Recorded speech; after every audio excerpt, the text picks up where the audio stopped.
Hi, welcome to தென்னை city. இல்லைன்னா வேண்டாம், எல்லோரும் வாங்க வீடியோக்குள்ளே போகலாம், வீடியோ பார்க்கலாம். இன்றைக்கி ஆக்சுவலாக என்ன தெரியுமா, வேலை இல்லாமல் திண்டாடினதும் இன்டர்வியூ போய் தள்ளாடினதும் இதை பற்றி தான் நான் இன்னைக்கு வீடியோவில் சொல்ல போகிறேன். ஓகேயா? சின்ன வயசுலேருந்தே ஒரு ஆசை என்ன தெரியுமா, படித்து முடித்தா உடனே வேலை கிடைக்கும், அது ஃபஸ்ட்டு நம்பிக்கை. படித்து முடிக்கணும், வேலையில் ஏறணும், அதுக்கப்புறம் ஒரு கார் வாங்கணும், ஸ்கூட்டி வாங்கணும், தனியாக கொஞ்சம் இடம் வாங்கணும், வீடு வைக்கணும் சின்னதாக. இது இவ்வளோ ஒரு பிளானு. நான் நினச்சேன் இதெல்லாம் நல்ல ஈஸியாக நடக்கும், சிம்பிள் மேட்ரு தான், ஒன்றும் கஷ்டப்பட வேண்டாம், படித்தா மட்டும் போதும் அப்படின்னு நினச்சேன். அதுக்குன்னு நான் பெரிய படிப்பிஸ்ட்டும் இல்லை, அது வேறு விஷயம். எத்தனை 9th வரைக்கும் நான் மேக்ஸிமம் எல்லா சப்ஜெக்ட், ஒரு மேக்ஸும் சோஷியலும் கண்டிப்பாக மாறி மாறி ஏதாவது ஒன்று ஃபெயில் ஆகும். ஓகே, சொல்லக்கூடாது, இருந்தாலும் சொல்கிறேன். மேக்ஸ் சோஷியலும் ஓரளவுக்கு மாறி மாறி ஃபெயில் ஆகும். சில டைம் எல்லா சப்ஜெக்ட்டும் பாஸ் ஆகும். ஃபெயில் ஆகுதுன்னா இந்த 2 சப்ஜெக்ட் தான் இருக்கும். எவ்வளோ கஷ்டப்பட்டு படித்தாலும் அந்த 2 சப்ஜெக்ட் மட்டும் மைண்ட்லேயே நிற்காது. சோஷியல் காணப்பாடம் பண்ண என்னால் முடியவே முடியாது. எவ்வளோ ட்ரை பண்ணாலும் கடைசியில் ஒரு லைன் கூட எழுத முடியாது. அங்கே போயிருந்துட்டு இந்த லைன் அங்கே எங்கேயோ அந்த புக்கில் வருமே, அந்த எண்டில் வருமே, இந்த எண்டில் வருமேன்னு யோசிப்பேனே தவிர அங்கே போனால் ஒன்றும் ஞாபகம் வராது. எக்ஸாம் ஹாலில் பக்கத்தில் இருக்க பிள்ளைங்கெல்லாம் ஃபாஸ்ட்டாக எழுதிட்டே இருப்பாங்க, நமக்கு ஒரு லைன் கூட தாண்டாது, அவ்வளோ கஷ்டமாக இருக்கும். அதுக்கு மேலே இங்கிலீஷ் நமக்கு சுத்தமாக எழுதவே வராது. அந்த டைமில் 9th வரைக்கும் எல்லாம் அந்த மாதிரி தான் இருந்து, சுத்தமாக எழுத வராது. கிராமர் தெரியாது, அது சென்டென்ஸ் மேக் பண்ண தெரியாது, எதுவுமே தெரியாது. இருந்தாலும் சும்மா கதை எழுதி பார்ப்பேன், வராது. ஒரு 5 பேப்பர் 6 பேப்பரே தாண்டாது 9th வரைக்கும்லாம். அதுக்கப்புறம் ஒரு டீச்சர் எனக்கு கரெக்டாக இங்கிலீஷ் கிராமர் எப்படி பண்ணணும், சென்டென்ஸ் எப்படி மேக் பண்ணணும் எல்லாமே கரெக்டாக சொல்லி கொடுத்தாங்க. அது நான் இன்னொரு வீடியோவில் கரெக்டாக சொல்லலாம். ஓகே, எனக்கு ஸ்கூலில் எப்படி எனக்கு டீச்சர் ஹெல்ப் பண்ணாங்கன்னு உள்ளது அது சொல்லலாம். அதுக்கு முன்னாடி நான் கவர்மெண்ட் ஸ்கூலில் தான் படிச்சுட்டு இருந்தேன். அங்கே இங்கிலீஷ் சொல்லித்தரலன்னுலாம் இல்லை, இங்கிலீஷ் அங்கேயும் நல்லா தான் சொல்லி கொடுப்பாங்க, சரியா? ஆனால் நமக்கு தான் மண்டையில் ஏறாது. இருந்து பொறுமையாகவும் சொல்லி கொடுக்க ரெடி தான் ஸ்டாஃபு, நமக்கு மண்டைக்கு உள்ளே போகணுமே, அதான் பிரச்சனையாக இருக்குது. அப்படி அதுக்கப்புறம் என்னென்னா, அப்போ அப்படி ஒரு பிளான் இருந்தால் நமக்கு சின்ன வயசில் படித்து முடிக்கிறோம், வேலையில் ஏறுறோம், இதெல்லாம் பண்ணணும் அப்படின்னு. கடைசியில் வளர தான் தெரியுது படிக்கதே பெரிய கஷ்டம், இதில் வேலை வாங்குறது அதுலேயும் பெரிய கஷ்டம் அப்படின்னு. படித்து முடித்தா மட்டும் போதாது, வேலை கிடைக்கணும் ஒரு பெரிய ப்ராசஸ்ன்னு அதுக்கு பிறகு தான் புரியுது எனக்கு.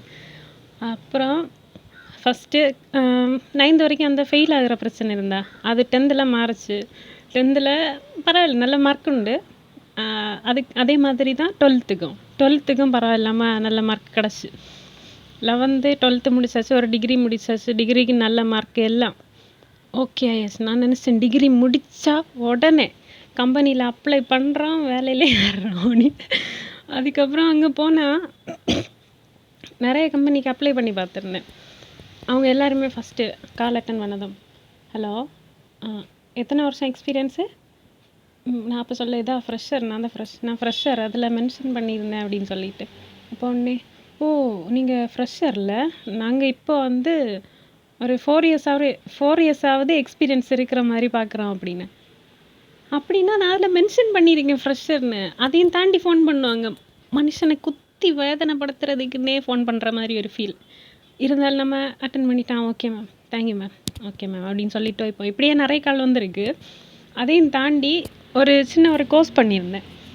எங்கள் வீட்டு பக்கமாக தான் ஒரு கோர்ஸ் பண்ணியிருந்தேன், மெடிக்கல் கோடிங் கோர்ஸ்.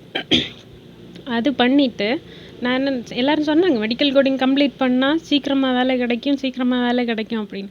இதை நம்பிட்டு நான் 12,000 ரூபா கொண்டு தொலைச்சேனே தவிர ஒரு பிரயோஜனம் நடக்கலை. அதையும் நான் சொல்லேன், என்னென்னா கரெக்டாக அங்கே போய் அட்மிஷன் போட போகும்போது அங்கே ஒரு சார் இருந்தார். அவர் உடனே போனதுமே சொல்லிட்டாரு, இங்கே படித்தா மட்டும் போதும், நாங்கள் வேலையெல்லாம் உடனே வாங்கி தந்துடுவோம், நீங்கள் உங்கள் படிப்பை முடித்ததுமே வேலை கன்ஃபார்ம் தான் அப்படின்னு சொல்லிட்டு, எங்கள் கம்பெனி கூட எங்கள் இந்த சென்டர் கூடயே கனெக்ட் ஆன நிறைய கம்பெனிஸ் இருக்குது, நாங்கள் உடனே வேலை வாங்கி தந்துடுவோம் அப்படின்னு. இது கேட்கும்போது நமக்கு எப்படி இருக்கும், குழுன்னு இருக்கு, முடிப்போம் வேலையில் ஏறுவோம் அப்படின்னு. உண்மையாகவே அதெல்லாம் இல்லை. கிளாஸ் எல்லாம் நல்லா சூப்பராக டீச் பண்ணாங்க. ஓகே, நல்ல நல்ல கிளியராக சொல்லி கொடுப்பாங்க. எல்லாம் நடந்தது. அதுக்கப்புறம் கோர்ஸ் முடிஞ்சு ஒரு மாடல் எக்ஸாம் நடந்து அதுலேயும் நல்ல மார்க் இருந்து அதுக்கப்புறம் சர்டிஃபிகேட்லாம் கொடுத்தாங்க. அங்கே நம்ம கம்ப்ளீட் பண்ணோன்ல ஒரு அடையாளத்துக்கு ஒரு சர்டிஃபிகேட்டு அதுவும் கிடச்சிச்சு. ஆனால் அவங்க ஸ்டார்டிங்கில் சொன்ன என்னென்னா, நீங்கள் கோர்ஸ் முடிக்க டைம்லே நாங்கள் உங்களை ஒரு குரூப்பில் ஜாயின் பண்ணி விடுவோம். உங்களுக்கு என்ன வேலை எந்த எந்த இடத்துல ஜாப் ஆஃபர் இருக்கோ எல்லாத்தையும் இன்ஃபார்ம் பண்ணிடுவோம் அப்படின்னு சொல்லிட்டு. கடைசி வரைக்கும் நாங்கள் அந்த சர்டிஃபிகேட் வாங்குறதுக்கு கோர்ஸ் முடிச்சு வீட்டில் லீவ் விட்டாச்சு. அடுத்த சர்டிஃபிகேட் வாங்குறதுக்குன்னு ஒரு நாளைக்கு இன்ஃபார்ம் பண்ணாங்க, போய் வாங்கணும் அப்படின்னு சொல்லிட்டு. அது அங்கே வேலை பார்க்க ஒரு மேம் தான் யாரோ கிளாஸில் பிள்ளைங்களுக்கு கால் பண்ணி இன்ஃபார்ம் பண்ணி அவங்க எல்லாருக்குமே இன்ஃபார்ம் பண்ணாங்க. அப்படி எல்லாருமா போய் வாங்கிட்டு வந்தோம். அந்த டைமில் தான் நாங்கள் போய் கேட்குறோம். அங்கே உள்ள அந்த சார்கிட்ட கேட்டுட்ருக்கோம். எல்லா பிள்ளைங்களும் என்னன்னா என்ன மாட்டி விட்டாச்சு, நீ போய் கேளு அப்படின்னு சொல்லிட்டு, உனக்கு தான் தைரியம் அப்படி. இங்கே நமக்குலாம் தெரியும் நம்ம ஒரு வார்த்தை பேசுறதுக்கு எவ்வளோ பயப்படுவோம் அப்படின்னு. சரி, இருந்தாலும் எப்படி நம்ம தான் கேட்டாகணும்னு ஒரு இதாகிடுச்சு. சரி, இனி பயந்துட்டு இருந்த சரியாவாதுன்னு சார்கிட்ட போயாச்சு. நேரே போயிட்டு அவட்ட, சார் ஜாப் ஆஃபர் ஏதாவது இருக்க மாதிரி இருந்தால் சொல்லுவீங்களா அப்படின்னு. அப்போ உடனே அவர், நீங்கள் கம்ப்ளீட் பண்ணிட்டீங்கல்ல, ஃபஸ்ட்டே ஆக்சுவலாக அவங்க குரூப்பில் ஜாயின் பண்ணி விட்டுட்டு தான் அந்த மாதிரிலாம் தான் சொல்லியிருந்தாங்க. முடிகிற டைமுக்கு ஜாப் ஆஃபர் என்ன உண்டு அந்த குரூப்பில் இன்ஃபார்ம் பண்ணிடுவோம் அப்படின்னு சொல்லிட்டு. அவங்க குரூப்லேயும் ஜாயின் பண்ணி விடல, ஒன்றும் பண்ணல. அடுத்து நாங்களாகவே போயிட்டு கேட்டு அவர் 2-3 இடத்துல வேலைக்கு உள்ளது சொல்லியிருந்தார். அப்புறம் சென்னை சைடு சொல்லியிருந்தார். சென்னை சைடுக்கு எனக்கு கிளைமேட் செட் ஆகாதுன்னு அவர்கிட்ட, சார் நாங்கள் கோயம்புத்தூர் சைடு ட்ரை பண்ணலான் இருக்கோம் அப்படின்னு. ஆக்சுவலாக நாங்கள் பிளான் பண்ண என்னென்னா, எல்லாருமே சேர்ந்து ஒரே பிளேஸில் ஏதாவது அப்படின்னா, ஆக்சுவலாக ஒரே கம்பெனியில் கிடைக்கலனாலும் பிரச்சனை இல்லை, நமக்கு ஒரே ஏரியானா நல்லா இருக்கும்ல அப்படின்னு தோணுச்சு. எல்லாருமே சேர்ந்துன்னா வீட்லேயும் அலோவ் பண்ணுவாங்க, எல்லாருக்கு வீட்லேயும் அப்படின்னு ஒரு பிளானில் ஜாலியாக போய் கேட்டோம். அவர் கோயம்புத்தூர்லன்னு சொல்லிவிட்டார். அப்புறம் அங்கே ஒரு கம்பெனியில் அப்ளை பண்ணியாச்சு. அவங்க சொன்னாங்க, இன்டர்வியூ இந்த நாள் இருக்குது வாங்க அப்படின்னு. அங்கே நானும் வேற ஒரு ஃப்ரெண்டுமா தான் கிளம்பி போயிருந்தோம். அங்கே போனதுக்கப்புறம் நான் நினச்சேன், கண்டிப்பாக இன்டர்வியூவில் நம்ம செலக்ட் ஆயிரும், வேலை கிடச்சிரும், இங்கேருந்தே வேணால் நம்ம ஃபஸ்ட்டு ட்ரெஸ் எல்லாம் பேக் பண்ணிவிட்டு கிளம்பலாம் அப்படின்னு அந்த அளவுக்கு ஒரு நம்பிக்கையில் இருந்தேன். நல்ல வேலை பேக் பண்ணிவிட்டு கிளம்பியிருந்தா அதை விட ஒரு கேவலம் எங்கேயும் இருந்திருக்கு. அது அப்படி ஒரு லைஃப்பாக இருக்கும். அடுத்து போயாச்சா, அங்கே இன்டர்வியூக்கு போகிறதுக்கு முன்னாடி தங்கணும், என்னன்னாலும் பஸ்ஸுக்கு கொஞ்சம் செலவாச்சு. அங்கே போய் தங்க வேண்டிய கொஞ்சம் செலவு அது. ஆனால் எங்கள் ஃப்ரெண்டு எனக்கு கூட வந்திருந்த ஃப்ரெண்டுக்கு வீட்டில் இருந்து தான் அவங்க அந்த காசெல்லாம் கொடுத்தாங்க, ரூம் வாடகையெல்லாம். அப்படி போயாச்சு. அந்த கம்பெனி ஒன்று நான் மென்ஷன் பண்ண மாட்டேன், ஓகே. அங்கே போயாச்சு. போய் அங்கே உட்காந்து எனக்கு அதான் ஃபஸ்ட் இன்டர்வியூ. நேரே போய் இன்டர்வியூ அட்டன் பண்ணதுன்னா ஃபஸ்ட் டைம் அதுதான். அதுக்கு முன்னாடி நிறைய பேர் இன்டர்வியூ இல்லை, காலில் இப்படி கேட்பாங்கல்ல, வேலை இந்த மாதிரி இருக்குது வாரீங்களா அப்படின்னு. இது ஆனால் ஃபஸ்ட் டைம் எனக்கு ஒரு கால் பண்ணிவிட்டு நேரே போய் இன்டர்வியூ எல்லாம் அட்டன் பண்ணது. அங்கே போய் உட்காந்தா எனக்கு கை காலெலாம் ஒரே நடுக்கம், கிடுகிடுன்னு இருந்துகிட்டே இருக்கு. இன்டர்வியூ அட்டன் பண்ணதுக்குள்ளாடி நான் மயங்கி விழுந்துருவேன் போல் இருந்து. தண்ணி குடிப்பேன், உட்காருவேன். அதுக்கப்புறம் கையில் புக் இருக்குது, நோட்ஸ் எல்லாம் ரீட் பண்ணிகிட்டே இருக்கேன். எனக்கு எப்படியாவது செலக்ட் ஆகணும், நான் ப்ரிப்பேர் பண்ணியிருக்கேன் மேக்ஸிமம், அது இல்லைன்னு இல்லை. ஆனால் என்னது மேக்ஸிமம் ப்ரிப்பேர் பண்ணியிருக்கேன். ஆனால் அங்கே போகும்போது அந்த டென்ஷனில் எல்லாமே மறந்துட்டுருக்கு. ஒரு பயம், நம்ம செலக்ட் போவோமோ அப்படின்னு ஒரு பயம் இருக்குது. ஃபஸ்ட் டைம் வேறையா, எல்லாரையும் அங்கே வேலை பார்க்கவங்களெல்லாம் பார்க்கும்போது இதே மாதிரி நம்மளும் வேலை பார்க்க போகிறோம் அப்படின்னு ஒரு சந்தோஷம் இருந்து. அதுக்கப்புறம் எக்ஸாமுக்கு முன்னாடி இன்டர்வியூக்கு முன்னாடி ஒரு எக்ஸாம் உண்டுன்னு சொன்னாங்க. சரி ஓகேன்னு சொல்லிட்டு எக்ஸாம் அட்டன் பண்ண போயாச்சு. எக்ஸாமுக்கு அங்கே ஃபுல்லாகவே ஏசி போட்டு விட்ருக்காங்க. அதுலேயே ஏற்கனவே பயந்து நடுங்கிட்டு இருந்தேன்னா அந்த குளிருங்கூட ஆகும்போது இன்னும் நடுக்கம் கூடின மாதிரி இருந்து அப்படியே அட்ஜஸ்ட் பண்ணி உட்காந்துருந்தேன். அதுக்கப்புறம் எக்ஸாமுக்கு ஒரு கொஸ்டின் பேப்பர் கொடுத்தாங்க, 25 மார்க் கொஸ்டின். 25 மார்க்குக்கு எக்ஸாம், ஓகேயா. அவங்க பேப்பர்லாம் கொடுத்தாச்சு. அந்த பேப்பரில் தான் நம்ம ஒன் வேர்டு மாதிரி சூஸ் த கரெக்ட் ஆன்சர் மாதிரி தான் எல்லாமே அதில் மார்க் பண்ணி கொடுக்கணும், அவ்வளோதான். அதில் மார்க் பண்ணணும். அரை மணி நேரம் டைம் சொன்னாங்க. எனக்கு பேப்பர் கொடுத்த 5 நிமிஷத்துலேயே நான் ஆன்சர்லாம் மார்க் பண்ணி முடிச்சாச்சு. ஏன்னா நான் மேக்ஸிமம் ப்ரிப்பேர் பண்ணிட்டு போனேன்ல, எனக்கு எழுதுறதெல்லாம் பிரச்சனையே இல்லை. அந்த இன்டர்வியூ கொஸ்டின்ஸ் கேட்கும்போது தான் நம்ம நிலைமை என்ன ஆகுது அப்படின்னு யோசிச்சு ஒரு டென்ஷன் இருந்து. சரியா, அடுத்து அவங்க பேப்பர் குடுத்தோன்னே அவங்களுக்கே ஷாக் ஆச்சு. "என்னடா இவ குடுத்த உடனே முடிச்சிருக்காளே!" அப்படின்னு சொல்லிட்டு. அப்படின்னா அவங்க மத்த பிள்ளைங்களுக்கு எல்லாமே கொஸ்டின் பேப்பர் குடுத்துட்டு வரதுக்குள்ளாடி நான் ஆன்ஸர்லாம் டிக் பண்ணி குடுத்தாச்சு. அவங்க சொன்னாங்க, "1/2 மணி நேரம் தான் டைமு. அதுக்குள்ளாடி முடிச்சு குடுக்கணும்" அப்படின்னு. எனக்கு 5 நிமிஷத்துக்குள்ளாடியே முடிஞ்சிருச்சு. நான் குடுத்தாச்சு. எல்லா பிள்ளைங்களும் அப்படியே என்ன பாக்குங்க, "என்னடா இவ இவ்ளோ சீக்கிரம் முடிச்சிருக்கா?" அப்படின்னு சொல்லிட்டு பாக்காங்க. அடுத்து குடுத்தாச்சா, வாங்கிட்டு போனாங்க. பேப்பர் கரெக்ஷன் பண்ணியாச்சு. அதில மார்க் பார்த்தாச்சுன்னா 25க்கு 21 மார்க் இருக்கு. 4 மார்க் தான் கம்மி. என்ன சுற்றி அங்கே உட்காந்துருந்த பிள்ளைங்க எல்லாருமே எக்ஸாம் எழுதிட்டு சொன்னாங்க, "ஐயோ ஃபெயில் ஆவேன் போல இருக்கு. நான் நல்லாவே எழுதல" அப்படின்னு சொல்லிட்டு. ஒவ்வொருத்தவங்களுக்கும் ஒவ்வொரு டைப்பில் தான் கொஸ்டின் கொடுத்துருந்தாங்க. அது வேறு விஷயம். இப்போ அவங்களுக்கு கொஸ்டின்லாம் கஷ்டமாக இருந்துன்னு சொன்னாங்க. என்னதுன்னா பாஸ் ஆகதே கஷ்டம். ஒரு 5 மார்க்கு தாண்டினாலே பெரிய விஷயம் அப்படின்லாம் சொல்லிட்டு இருந்தாங்க. அதுக்கப்புறம் பார்த்தா இன்டர்வியூ செக்ஷனுக்கு கொஸ்டின் கேட்காங்க. கொஸ்டின் என்னென்ன கேட்டாங்களோ மேக்ஸிமம் நான் ஆன்சர் பண்ணியாச்சு. அதுக்கப்புறம் எப்படி எடுக்க விடான்னு அவங்க முடிவு பண்ணியிருக்காங்க போல். குழப்புற மாதிரியே கொஸ்டின்ஸ் அதுக்கு பிறகு ஃபுல்லாகவே வேணும்னே குழப்பிட்டே இருந்தாங்க. நான் அதுலேயும் தாண்டி மேக்ஸிமம் ஆன்சர் பண்ணிகிட்டே இருக்கேன். அதுக்கப்புறம் வந்து ஏதோ ஒரு கொஸ்டின் கேட்டப்போ எனக்கு ஆன்சர் வரல. நான் அப்படியே பயத்தில் நின்ன மாதிரி ஆனேன். அவ்வளோ நேரம் எனக்கு முகத்தில் பயத்தை காட்டாமல் நல்ல ஸ்ட்ராங்காக நிற்க மாதிரி இருந்து ரிப்ளை பண்ணிகிட்ருக்கேன். லாஸ்ட்டாக "நீங்கள் எந்த ஊர்லேருந்து வரீங்க?" அப்படின்னு.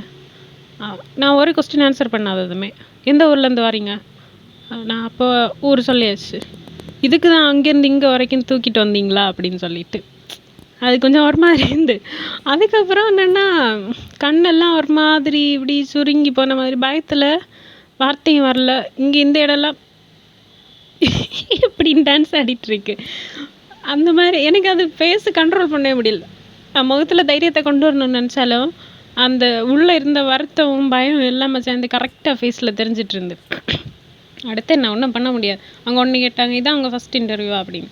நான் ஒன்று எஸ் மேம் அப்படின்னு. "ஓ சரி, நெக்ஸ்ட் டைம் ட்ரை பண்ணுங்கள். ஓகே, ஆல் த பெஸ்ட்" அப்படின்னு சொல்லிட்டு அனுப்பியாச்சு.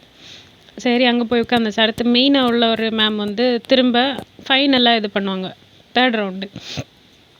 அவங்க போனதுமே ஃபஸ்ட்டு கேட்டாங்க, "நல்லா மார்க் எடுத்திருக்கீங்க, ஏன் இந்த மாதிரி இருக்குது உங்கள் பெர்ஃபார்மன்ஸ் இன்டர்வியூவில் மட்டும்?" அப்படின்னு. நான் அப்போ சொன்னேன், "ஃபஸ்ட் டைம் இன்டர்வியூ மேம்" அப்படின்னு. "ஓ அப்படியா, நெக்ஸ்ட் டைம் ட்ரை பண்ணுங்க" அப்படின்னு. எனக்கு மைண்டில் ஒன்றது, ஏன் இவ்வளோ நேரம் நான் கஷ்டப்பட்டு இருந்தேன் ஆன்சர் பண்ணிவிட்டு ஒரு பைசைக்கு பிரயோஜனம் இல்லை. இதில் நெக்ஸ்ட் டைம் ட்ரை பண்ணணுமே, நெக்ஸ்ட் டைம் அப்படின்னு இருந்தேன். ட்ரை பண்ணதெல்லாம் விஷயம் இல்லை, வேணும்னு இப்படி பண்ணாங்கல்ல. ஏன் தெரியுமா, அவங்க ஆல்ரெடி ஆளெல்லாம் எடுத்திருக்காங்க தேவைக்கு. அங்கேயே வேலை பார்க்க நிறைய பிள்ளைங்க இருப்பாங்கல்ல, அவங்கள வச்சு சாரி பிள்ளைங்க இல்லை, நிறைய ஸ்டாஃப் இருப்பாங்கல்ல, அவங்கள வச்சு அவங்களுக்கு தெரிஞ்சவங்க அந்த மாதிரி யாராவது இருப்பாங்க. அப்படியே அந்த சைடில் இது பண்ணி ரெக்கமெண்டேஷனில் எடுத்தாச்சு வேலைக்கு ஆள். அன்னைக்கு நான் போன அன்னைக்கும் 4 பேரை செலக்ட் பண்ணாங்க. அந்த 4 பேருமே ரெக்கமெண்டேஷன். என்கிட்ட அதுக்கு முன்னாடி அந்த 4 பேரும் சொன்னாங்க, "எக்ஸாம் நல்லா எழுதலை, இன்டர்வியூ நல்லா பண்ணலை, நான் செலக்ட் ஆக மாட்டேன்" அப்படின்னு சொல்லிட்டு இருந்தாங்க. ஆக்சுவலாக அவங்க கொஸ்டின் ஆன்சர் எழுதும்போதே அந்த ஒன் வேர்டு ஆன்சர் எழுதும்போதே மாறி மாறி திரும்பி இருந்தாங்க. என்ன அது எழுதணும்னு தெரியாமல் அப்படியே முழிச்சிட்டு இருந்தாங்க. கொஞ்சம் கஷ்டமாக இருந்திருக்கு போல் அவங்க கொஸ்டின்லாம். திரும்பி பார்த்துட்டு இருந்தாங்க மாறி மாறி. கேமரா வேறு இருந்து எக்ஸாம் ஹாலில், அதனால யாரும் மாறி மாறி சப்போர்ட் பண்ணவும் முடியாது. அப்படியே உட்காந்துருந்தா லாஸ்ட்டு பார்த்தா யாரெல்லாம் அந்த ரொம்ப கஷ்டமாக இருந்துன்னுலாம் சொன்னாங்களோ அவங்க எல்லாம் செலக்ட் ஆயாச்சு. இன்டர்வியூ வேறு நல்லா பண்ணலைன்னு சொன்னாங்க, அவங்க செலக்ட் ஆயாச்சு. ஓகே, அவங்க செலக்ட் ஆனாங்கன்னு தெரிஞ்சப்போ எனக்கு சந்தோஷமாக தான் இருந்தது. ஏன்னா ஃபஸ்ட்டு அவங்க தான் அந்த இன்டர்வியூலாம் போயிருந்தாங்க. அவங்க எல்லாம் முடிச்சதுக்கப்புறம் தான் எனக்கு நேமெல்லாம் வந்து அவங்க செலக்ட் ஆனாங்கன்னு தெரிஞ்சப்போ ஹாப்பியாக தான் இருந்து. திருப்பி இங்கே வந்த பிறகு பார்த்தா எனக்கு அட்வைஸ் பண்ணிகிட்டு இருக்காங்க, நெக்ஸ்ட் டைம் ட்ரை பண்ணுங்க அப்படின்னு. அவ்வளோ நேரம் அவங்க இன்டர்வியூக்கு முன்னாடி என்ன சொன்னாங்கன்னா, "இப்படி எக்ஸாம் இருக்குன்னா கண்டிப்பாக செலக்ட் ஆகாது, இனிமேல் நான் இந்த பக்கமாகவே வரமாட்டேன்னு" சொல்லிட்டு இருந்தவங்க எனக்கு அட்வைஸ் பண்ணிகிட்டு இருக்காங்க, "நெக்ஸ்ட் டைம் கண்டிப்பாக ட்ரை பண்ணுங்கள், கிடைக்கும்" அப்படின்னு சொல்லிட்டு. எனக்கு வேறு வேலை இல்லை. இங்கேருந்து நான் பஸ்ஸு காசு செலவு பண்ணி அங்கே வர போகணுமா. போயிட்டு அவங்க நெக்ஸ்ட் டைம் ட்ரை பண்ணுங்கள், எந்த ஊர்லேருந்து வரீங்க, எதுக்கு இப்படி வரீங்க, ப்ரிப்பேர் பண்ணாமல் என்ன இன்டர்வியூ அட்டன் பண்ணுறீங்கன்னு கேள்வி கேட்பாங்க. டோட்டலாக அப்படியே மனசு ஒரு மாதிரியாச்சு. காசு செலவு பண்ணி போனோம் பார்த்தீங்களா, அதுக்கு முன்னாடி அந்த கோர்ஸ் பண்ணதுக்கு வேண்டி காசு எவ்வளோ செலவு பண்ணோம். ஒரு காசு செலவு பண்ணது கூட பிரயோஜனம் இல்லாமல் போச்சுன்னு ஒரு மாதிரி இருந்து அதுக்கப்புறம் வேறு வேலைக்கு ட்ரை பண்ணலான்னு பார்த்தா கூட எல்லா இடத்துலையும் சிபிசின்னு ஒரு எக்ஸாம் எழுதுனா தான் வேலைக்கு எடுப்போம் அப்படின்னு சொன்னாங்க. ஃப்ரெஷர் எடுக்கணும்னா சிபிசி எக்ஸாம் எழுதணும். அந்த எக்ஸாம் ஃபீஸ் எவ்வளோ தெரியுமா? 64,000 ரூபா. நம்ம ரூபா எடுக்கணும்னாலே கஷ்டப்பட்டுட்டு இருக்குமோ கூட 64,000 ரூபா கட்டி எக்ஸாம் எழுதணும். வேறு வேலை இல்லை எனக்கு. அப்படி ஒரு எக்ஸாமும் வேண்டாம், ஒரு கோர்ஸும் வேண்டாம், வேலையும் வேண்டாம் அப்படின்னு சொல்லிட்டு நான் கிளம்பிட்டேன். அதுக்கப்புறம் நிறைய கம்பெனியில் திரும்ப அப்ளை பண்ணேன். நான் படித்த டிகிரி சம்மந்தமாகவே ஏதாவது வேலை கிடைக்குமா அப்படின்லாம் ட்ரை பண்ணேன். எல்லாத்துலேயுமே அவங்களுக்கு தேவை வந்து எக்ஸ்பீரியன்ஸ்டு பர்சன் தான். வேலையே யாரும் தரல. அதை விட்டுட்டு எக்ஸ்பீரியன்ஸ்டுன்னா நான் இங்கே போய் எடுக்க. அதான் சரி, ஓகே முடிச்சுட்டு எல்லாருமே நம்மகிட்ட கேட்க கேள்வி என்ன தெரியுமா?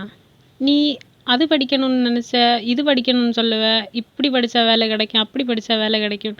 எல்லாருமே ஈஸியாக கேட்டுட்டு போவாங்க. சரியா? நம்ம மேக்ஸிமம் ட்ரை பண்ணியிருப்போம். கிடைக்காம இருந்து எவ்வளோ கஷ்டப்பட்டுருப்போம். மனசுக்கு எவ்வளோ கஷ்டம் இருக்கும். இவ்வளோ தூரம் ட்ரை பண்ணோம். அந்த ஒரு இன்டர்வியூ தான் நான் டேரெக்டாக போனது. மற்ற எல்லாமே கால் பண்ணியிருந்தாங்க. நிறைய நான் அப்ளை பண்ணேன். சும்மாலாம் இருக்குல்ல ஓகே, நிறைய அப்ளை பண்ணேன்.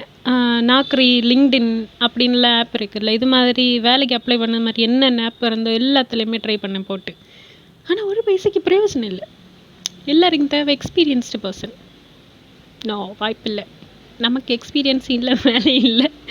சரி, ஓகே, வேறு ஏதாவது ட்ரை பண்ணலான்னு நினச்சி தையல் அந்த மாதிரி எதாவது படிக்கலான்னு நினச்சா அதுக்கும் வீட்டில் அலோவ் பண்ணலை.